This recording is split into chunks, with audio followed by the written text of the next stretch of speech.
담임 목사님께서는 오늘 저녁부터 영광에 있는 백수 동부교회에서 부흥회 인도차에 계십니다. 수요일 저녁까지 부흥회 인도하시는데요.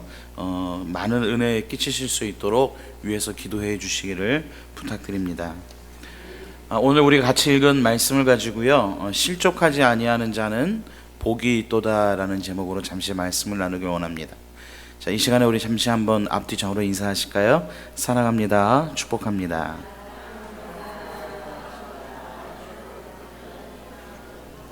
한 번 더 인사하겠습니다. 집사님, 권사님, 장로님, 우리 형제님, 자매님, 우리 전도사님, 목사님, 부인이 사흘 마신합니다.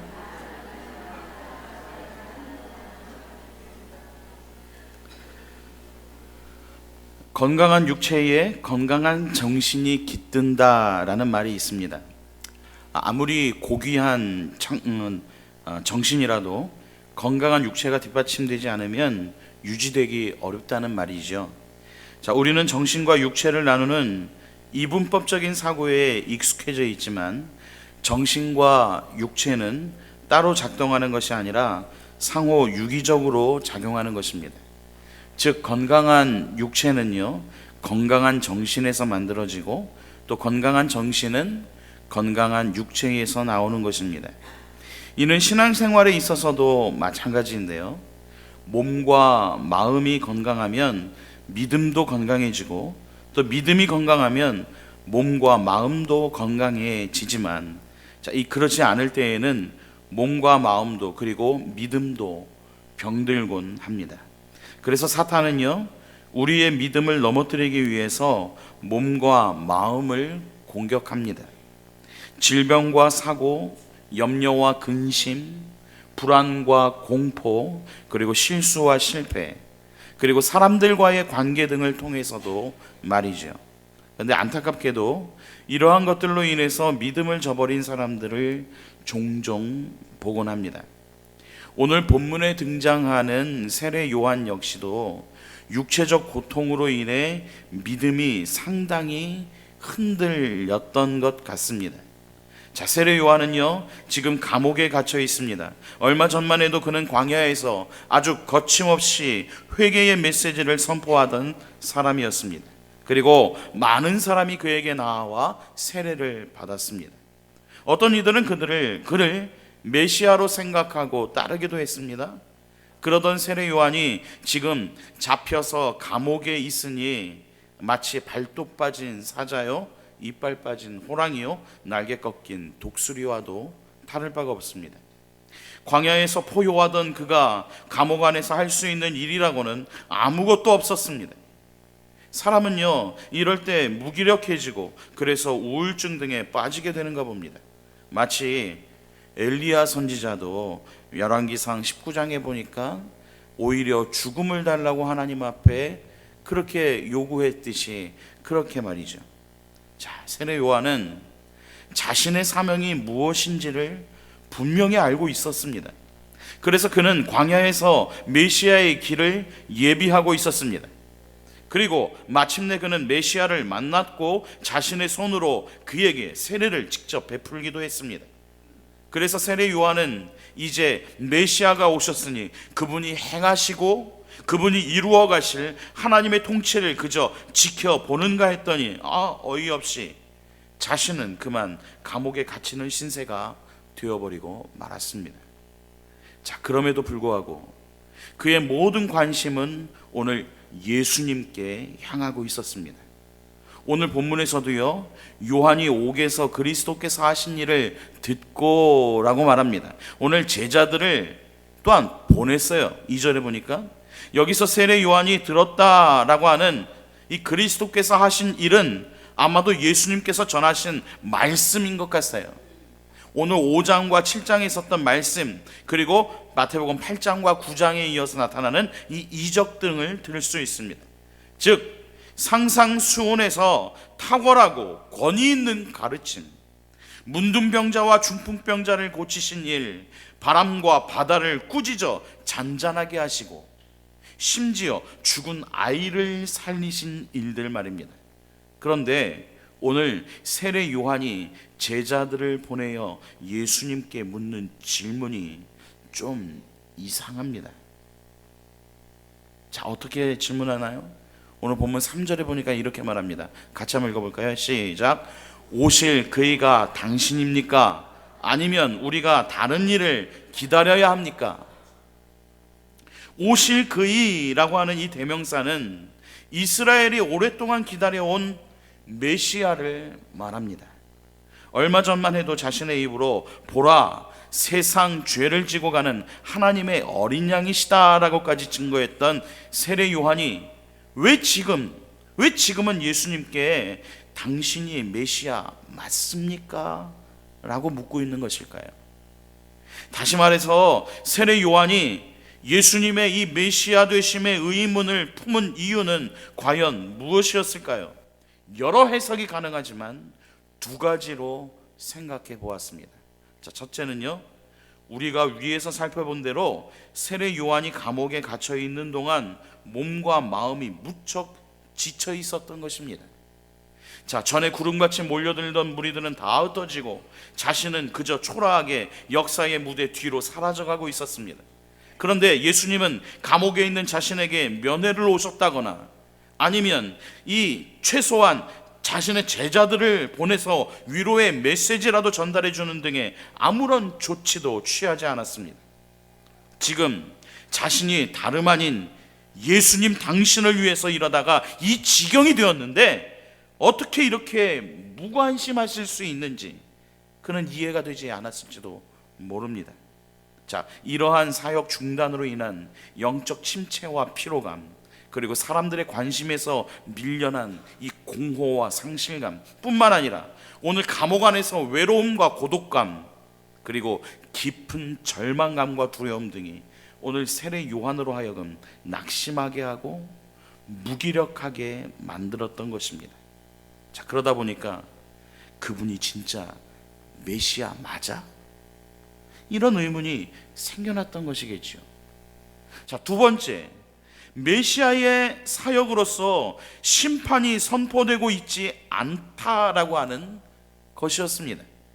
자, 구약에서 예언했던 메시아의 한 가지의 특징이 있습니다. 그것은 바로 하나님의 심판을 행할 분이라는 것입니다. 이사야 선지자는 이사야서 13장 9절에 이렇게 말씀합니다. 같이 읽어봅니다. 시작.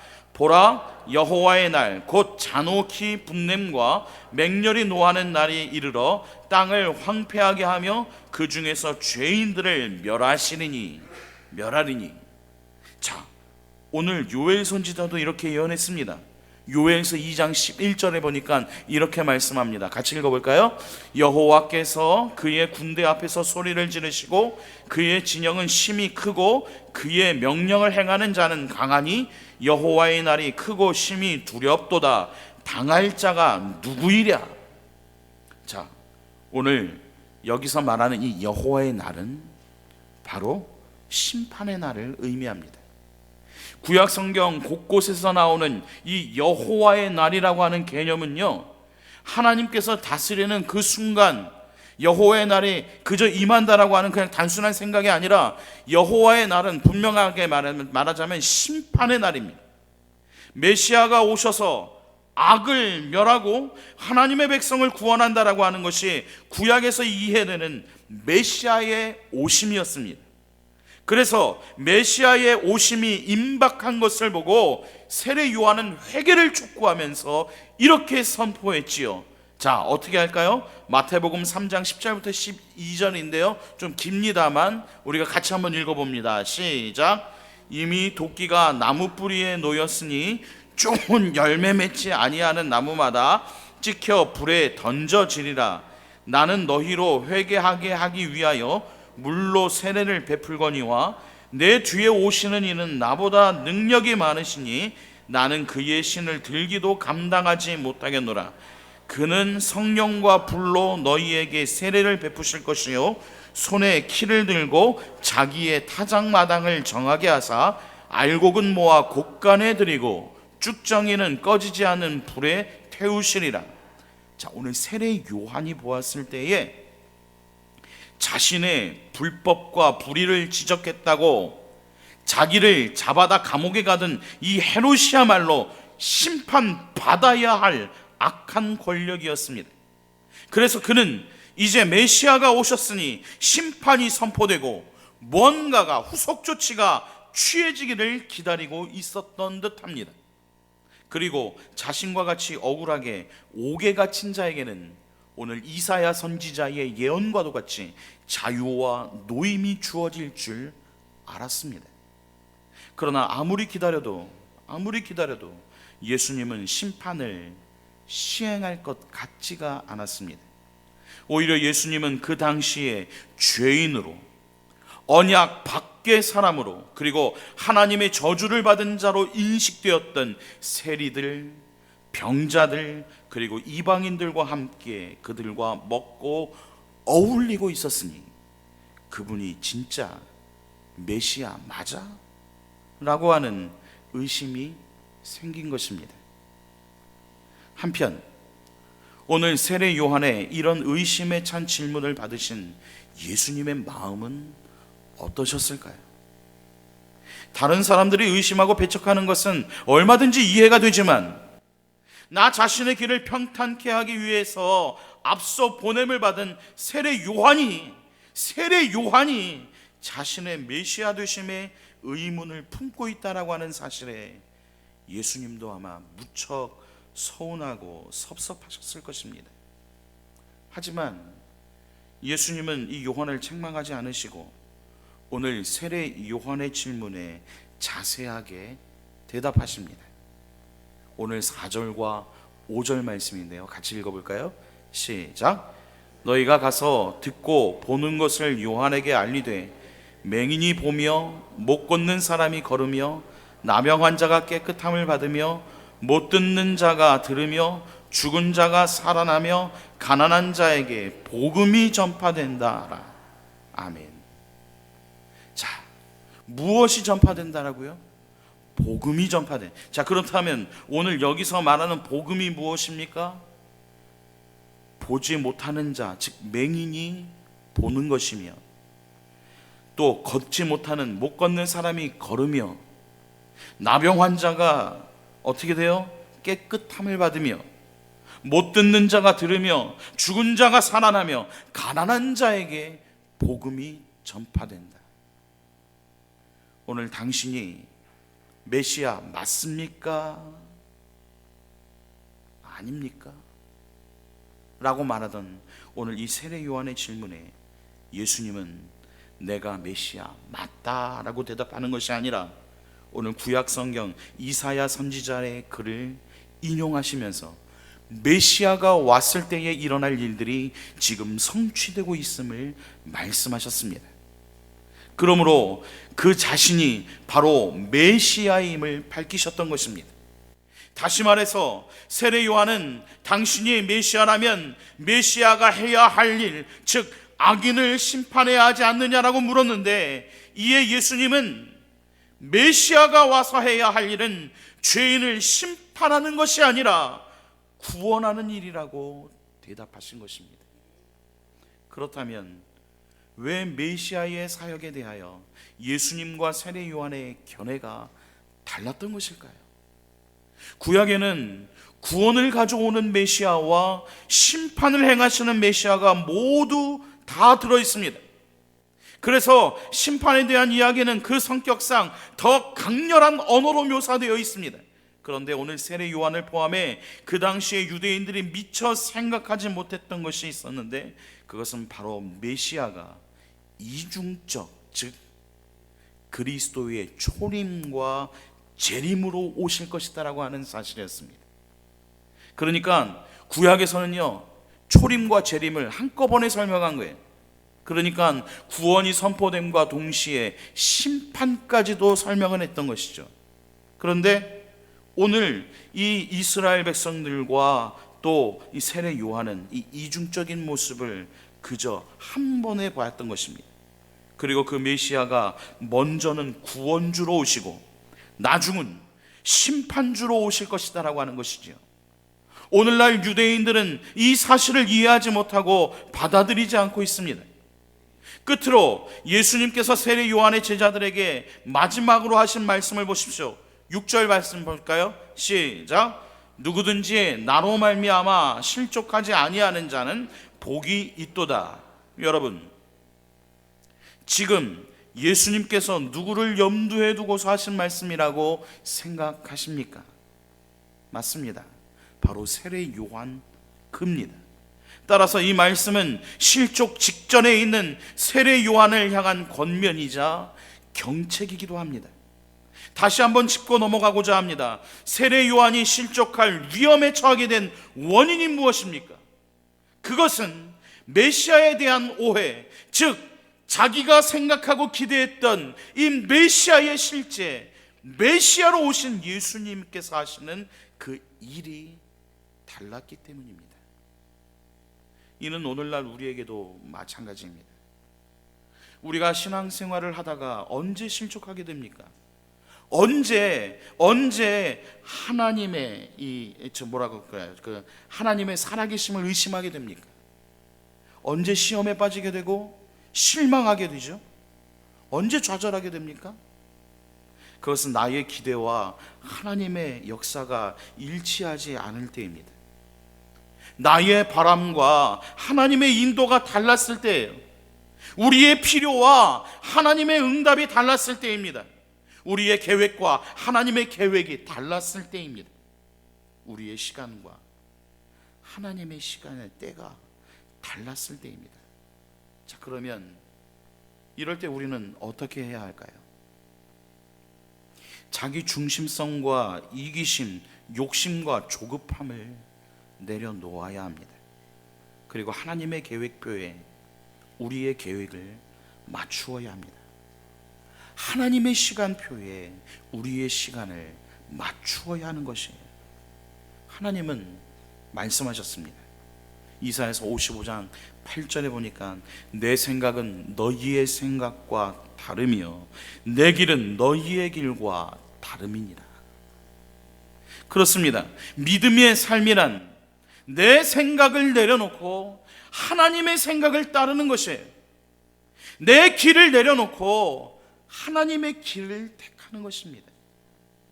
저는 오늘 본문을 통해서 오늘 여러분들에게 다음 세 가지의 말씀을 전하고자 합니다.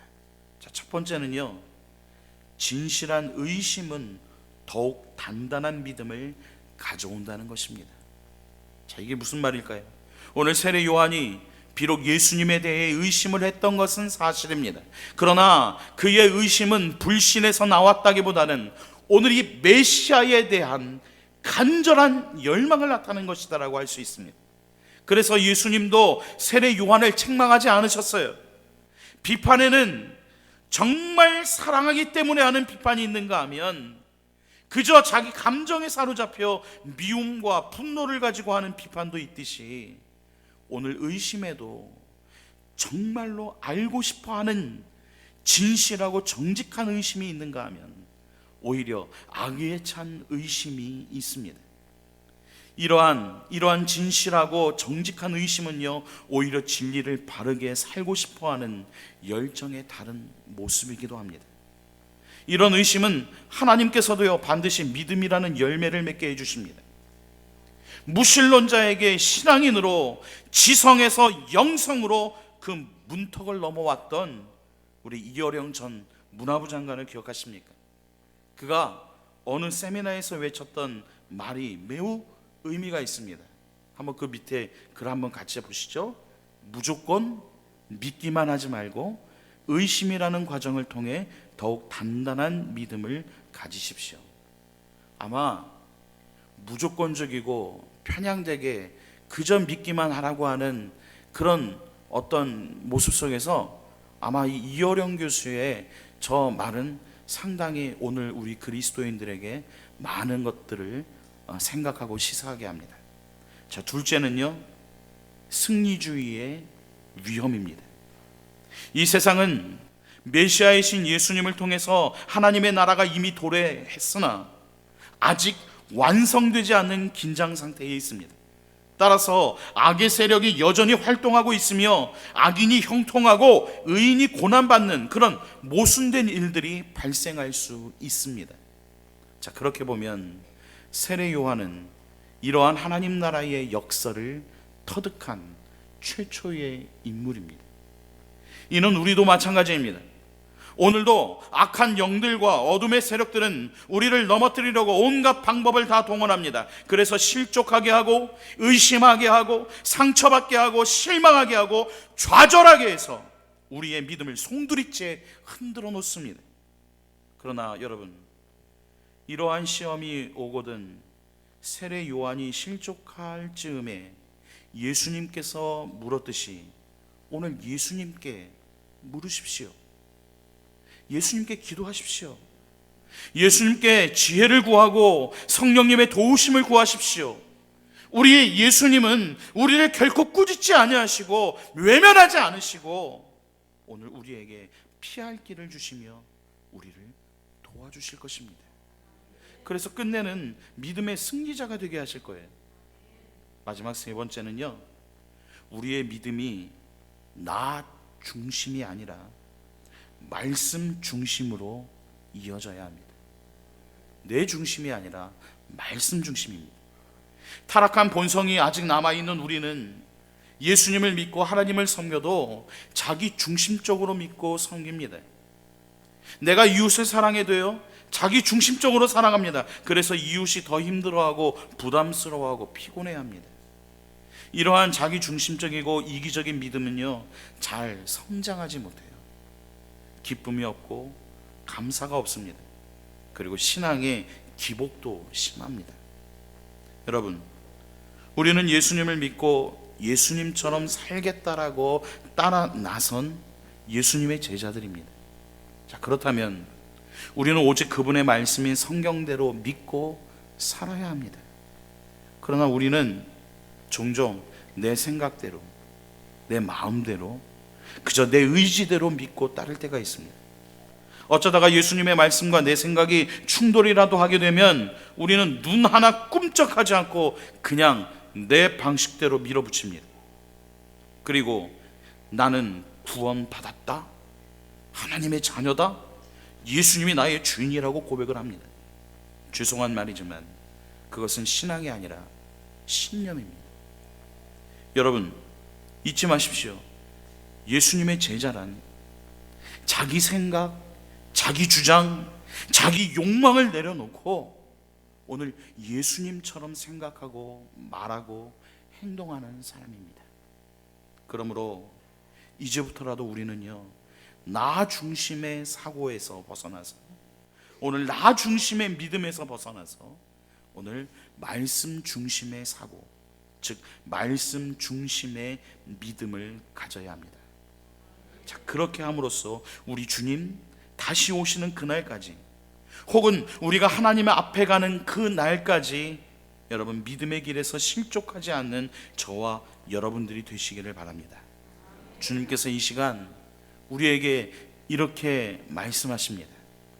누구든지 나로 말미암아 실족하지 아니하는 자는 복이 있도다. 실족하면은 누구 손해예요? 내 손해예요. 오직 예수 그리스도의 말씀으로만, 그분으로만 인해서 오늘 우리의 마음이 정말 하나님 앞에 진실되게 살아드릴 수 있는 저와 여러분들이 되기를 주님의